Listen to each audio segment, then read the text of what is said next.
Le journal du 19h sur Al24 News. Merci d'être avec nous pour cette édition. Voici les titres.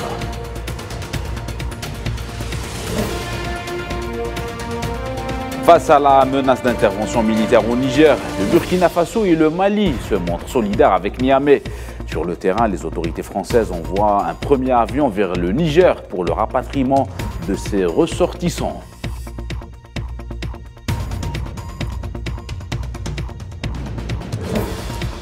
Et l'Algérie qui réitère son profond attachement au retour à l'ordre constitutionnel au Niger après le coup d'État du 26 juillet dernier.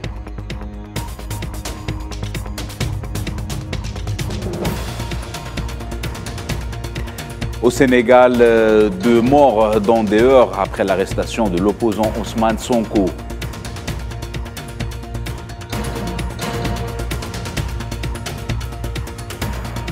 Conflit en Ukraine, la Russie dit avoir repoussé une attaque de drone naval en mer Noire.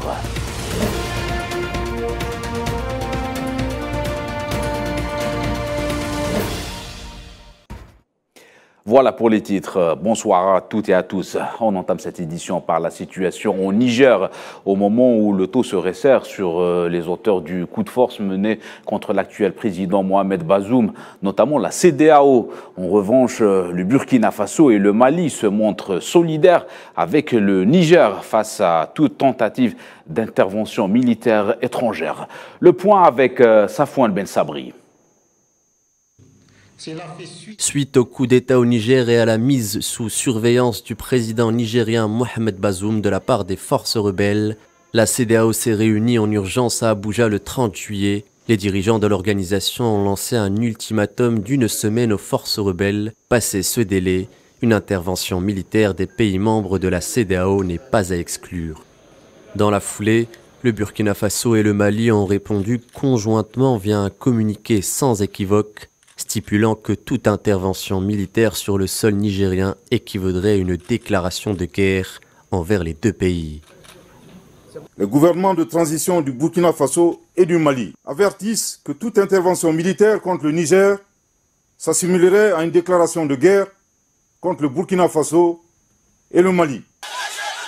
Une annonce qui a défrayé la chronique étant donné le climat de tension qui règne tant la région sahélienne est sujette à plusieurs abcès sécuritaires. Les autorités maliennes et burkinabées, solidaires avec les putschistes, accusent la CEDEAO de vouloir, par une intervention militaire, déstabiliser toute la région, prenant comme exemple le cas libyen.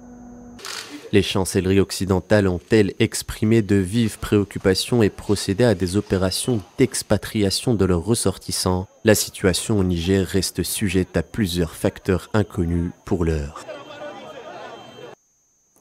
Face à cette escalade, la France a annoncé qu'elle s'apprêtait à évacuer ses ressortissants à partir de ce mardi du Niger. Suite à la dégradation de la situation sécuritaire à Niamey et compte tenu du calme relatif, une opération d'évacuation aérienne est en cours de préparation depuis la capitale du pays. C'est ce qu'a indiqué une lettre envoyée par l'ambassade française à ses ressortissants. La diplomatie française a justifié cette décision par les actes de violence auxquels son ambassade a été exposée et la fermeture de l'espace aérien qui prive ses ressortissants de toute possibilité de quitter le pays par leurs propres moyens. Le politique français n'a vraiment aucune raison de rapatrier sa population sur la France. Parce que j'ose vous dire que nous vivons d'une façon symbiose avec cette population française vivant au Niger. Donc ils n'ont vraiment aucune raison de les rapatrier. Bon, pour nous, c'est un raté encore de plus du politique français et c'est que nous condamnons tous. Moi, je sais très bien que les Français ne sont pas menacés. Les Européens ne sont pas menacés au Niger. Tous les Européens n'ont pas de problème au Niger. Mais on n'a pas de problème avec les Français et les résistants européens. On a des problèmes avec les gouvernements européens. S'ils ont dit qu'ils vont rapatrier leur population, ils n'ont qu'à rapatrier leur armée d'abord. Et en pleine crise au Niger, l'Allemagne a recommandé mardi à tous ses citoyens à Niamey d'accepter l'offre des autorités françaises de les évacuer à bord des avions affrétés par Paris pour rapatrier du Niger ces citoyens. Selon le ministère allemand des Affaires étrangères, moins de 100 ressortissants allemands se trouvent dans le pays déstabilisé par le coup d'État la semaine dernière. La chef de la diplomatie allemande, Annalena Baerbock, a par ailleurs indiqué que l'ambassade allemande à Niamey poursuit ses services.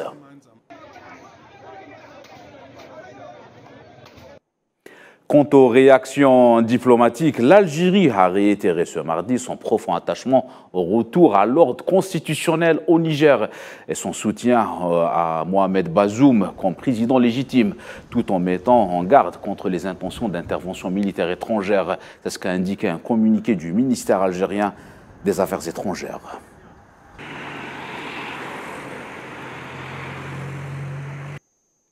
Crise au Niger toujours, la Commission européenne a estimé ce mardi qu'il n'y avait pas de risque pour l'approvisionnement en uranium de l'Union européenne suite au coup d'État militaire. Un pays représentant un quart des approvisionnements des Européens, et ce en raison des stocks déjà constitués. Pour le porte-parole de l'exécutif européen, tout risque d'approvisionnement est atténué à court terme. En ce qui concerne la sécurité de l'approvisionnement en uranium de l'Union européenne, je peux confirmer qu'il n'y a pas de risque d'approvisionnement en tant que tel. Les services publics de l'Union européenne disposent de stocks d'uranium naturel suffisants pour atténuer tout risque d'approvisionnement à court terme et à moyen et long terme. Il y a suffisamment de gisements sur le marché mondial pour couvrir nos besoins. Voilà ce que nous avons vérifié. Voilà, mesdames et messieurs, pour ce qui est de la situation au Niger. Nous y reviendrons dans nos prochaines éditions. Les travaux de la 5e session de la Commission mixte de la coopération algéro-tanzanienne ont débuté sous la présidence conjointe du ministre des Affaires étrangères et de la communauté nationale à l'étranger, Ahmed Attaf, et son homologue tanzanienne, Stergomena Tax. Dans son allocution d'ouverture, Attaf s'est dit convaincu que l'engagement commun entre le président de la République, Abdelmadjid Tebboune, et son homologue tanzanienne, Samia Suluhu Hassan, et les étapes importantes et constantes franchies par les deux pays soulignent que les défis croissants et l'aggravation des conflits dans le continent récemment étendu à la République du Niger, pays frère et voisin, et compliquant ainsi la situation précaire dans toute la région du Sahel, nécessitent davantage de concertation et de coordination pour renforcer les consensus stratégiques dans les positions de nos deux pays quant à la nécessité de cristalliser des solutions purement africaines aux problèmes africains.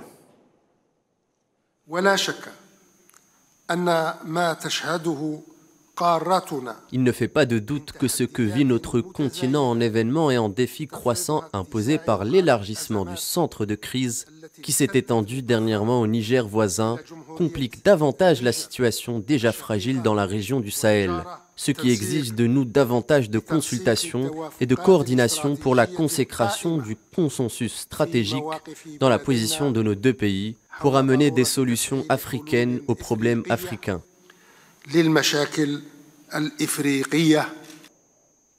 Le président algérien Abdelmadjid Tebboune a reçu ce mardi à Alger la ministre des Affaires étrangères et de la coopération est-africaine de la République de Tanzanie, Madame Stergomena Laurence Tax, indiquait un communiqué de la présidence de la République algérienne. L'audience s'est déroulée en présence du ministre des Affaires étrangères algérien, M.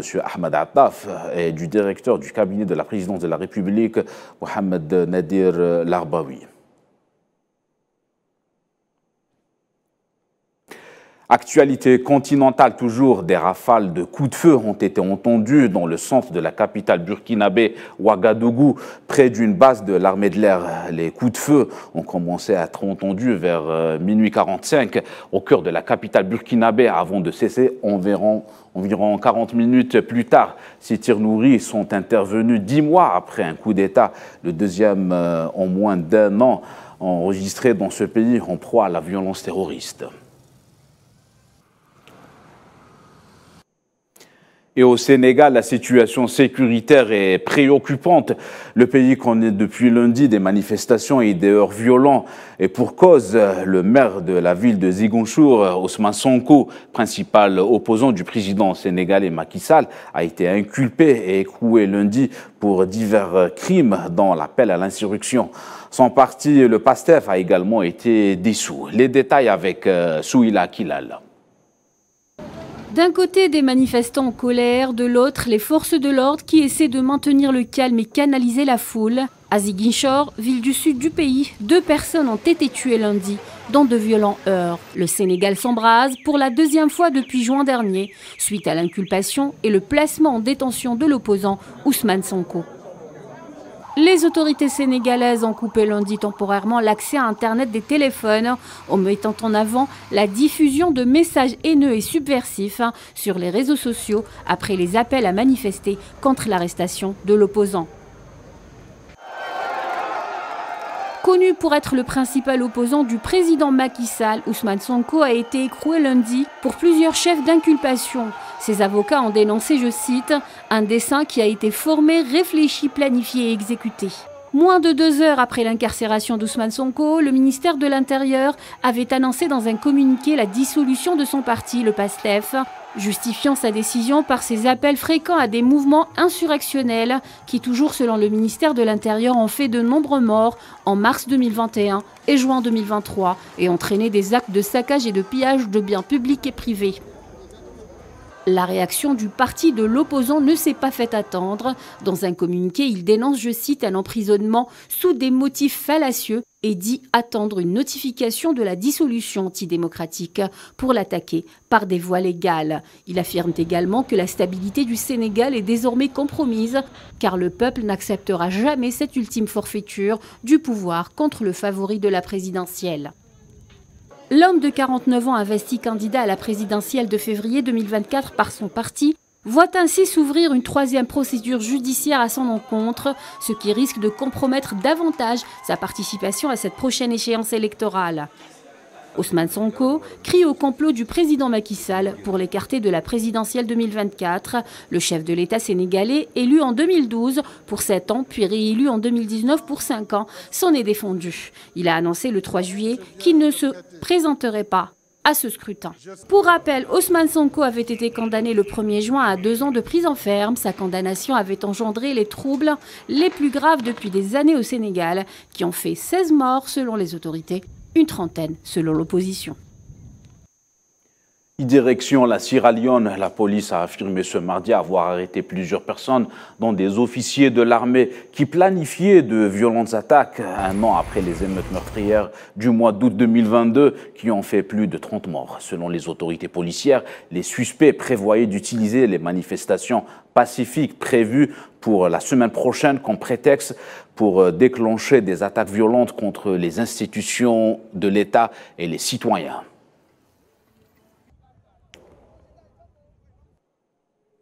Le Parlement tunisien a annoncé que la Commission des droits et libertés avait entamé l'examen d'un projet de loi visant à criminaliser la normalisation avec l'entité sioniste. Selon un communiqué publié sur ses réseaux sociaux, la Commission a présenté une première lecture du texte, soulignant l'importance de ce projet de loi pour le peuple tunisien qui souhaite ainsi affirmer son soutien indéfectible à la cause palestinienne. Et en Palestine, les forces d'occupation ont pris d'assaut le site archéologique de la ville de Sabastia, au nord-ouest de Naplouse. Le maire de la ville, Mohamed Azim, a déclaré que les forces d'occupation ont pris d'assaut le site de la ville et ont mené des enquêtes dans les environs de la zone. Il convient de noter que les forces d'occupation tentent d'imposer un fait accompli en s'emparant du site archéologique. Le gouvernement d'occupation ayant récemment alloué des moyens financiers pour judaïser le site archéologique de Sabastia. Conflit en Ukraine, des pompiers ont lutté contre l'incendie d'un bâtiment d'enseignement professionnel détruit par une frappe russe dans la deuxième ville d'Ukraine. Les autorités locales affirment qu'un seul véhicule aérien sans pilote a frappé le bâtiment qui était vide au moment de la frappe. Selon la source, aucune victime n'a été signalée.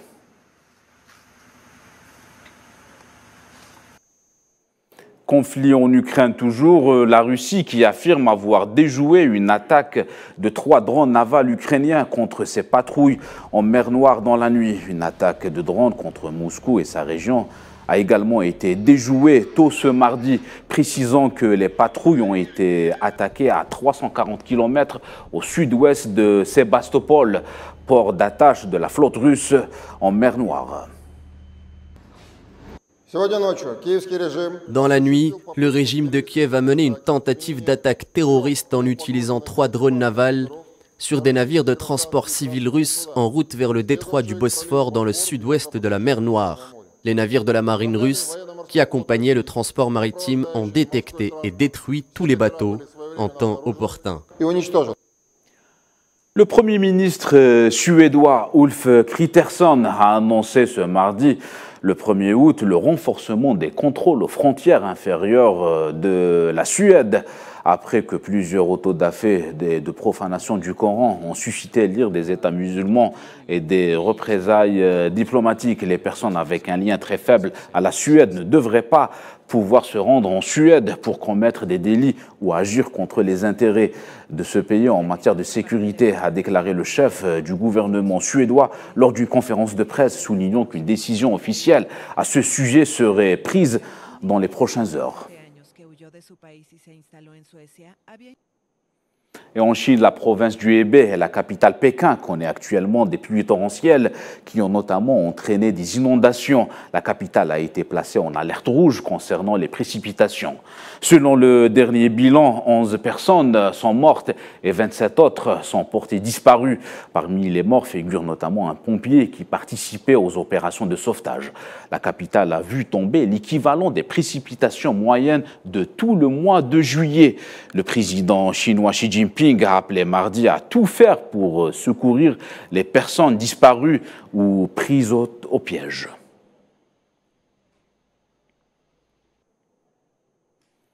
Pour le président du Nicaragua, Daniel Ortega, le conflit en Ukraine n'est plus qu'une guerre entre la Russie et l'Ukraine, mais plutôt une campagne menée par l'OTAN.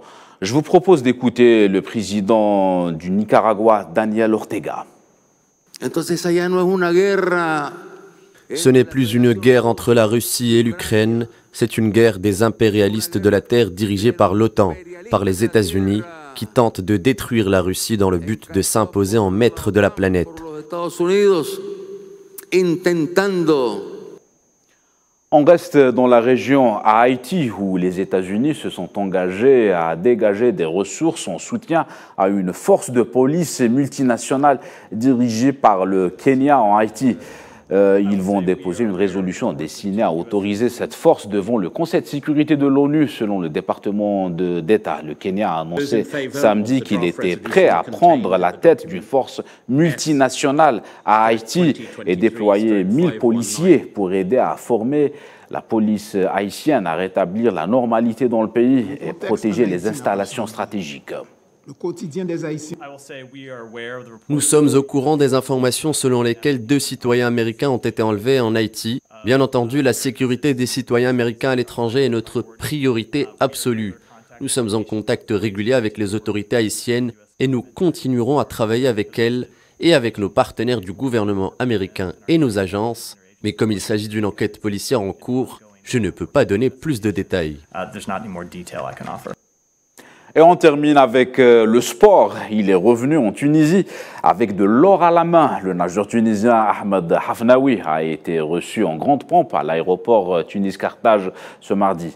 Accueilli par les membres de sa famille, plusieurs fans ainsi que des journalistes, le champion du monde du 800 mètres et recordman du 1500 mètres et vice-champion du monde du 400 mètres nage libre fait la fierté des siens. C'est désormais le 2e sacre du champion tunisien après la médaille d'or aux Jeux olympiques de Tokyo.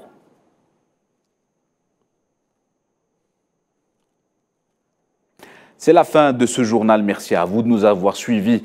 Excellente soirée à tous.